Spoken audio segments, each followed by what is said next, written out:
Well, one of the things that is maybe a hallmark of the legacy that I'm sure you would say, and I know you have said that he would want to leave behind, is engaging in one of the most fundamental American rights, which is free speech. And I do want to ask you about that because ABC this week indefinitely suspended comedian Jimmy Kimmel, not long after FCC Chairman Brendan Carr went on TV and warned, quote, "We can do this the easy way or the hard way." Your Republican colleague, Senator Ted Cruz, called the threats from Carr, quote, "dangerous as hell." Listen to more of what he said. I think it is unbelievably dangerous for government to put itself in the position of saying, we're going to decide what speech we like and what we don't, and we're going to threaten to take you off air if we don't like what you're saying. Do you agree with him? No, here's what I want to point out real quick on this, is the ABC executives, they have the right to do what they choose to. They're running a business and a for-profit business, just like when Fox decided to remove Tucker Carlson over his COVID comments. If it doesn't align with a private business, then they have the right to remove them if it doesn't fit with their brand. Can I just stop you right there for 1 second? Can I stop you right there for 1 second? Because sure.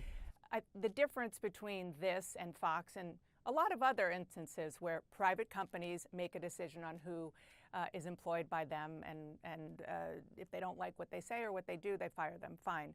The big difference here, as you know, is that this is a broadcast network that was threatened by a government individual who has oversight over the regulation and potential for a merger in the future.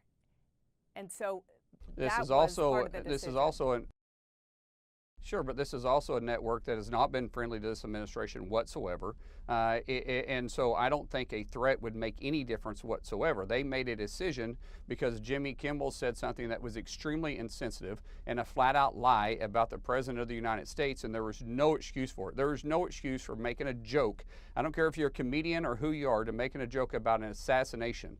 There's no room for that at all, and ABC made that decision, and just like Fox made the decision over Tucker Carlson. And for anyone to say that we're trying to silence free speech, these are the same people that didn't stick up for Tucker Carlson when he got fired for speaking his mind about COVID on Fox.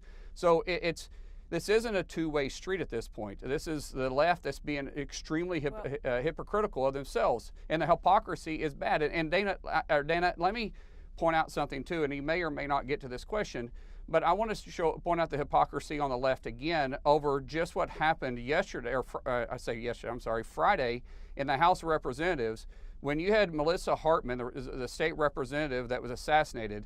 A resolution came forward. The entire House unanimously supported to condemn and to honor the life of her, condemn the assassination and honor the life. That same resolution with a name change said Charlie Kirk. What happened? Senator, I want to point this out, though. You had 58. But I want to point it out, too, because hypocrisy for both sides on the free speech needs to be pointed out, because the same resolution that had Charlie Kirk's name on, you had 58 representatives vote no, 38 voted present, 22 chose not to vote. That is silent. So you had 118 individuals that didn't condemn it because Senator, why? Get to that, because of hypocrisy over both sides.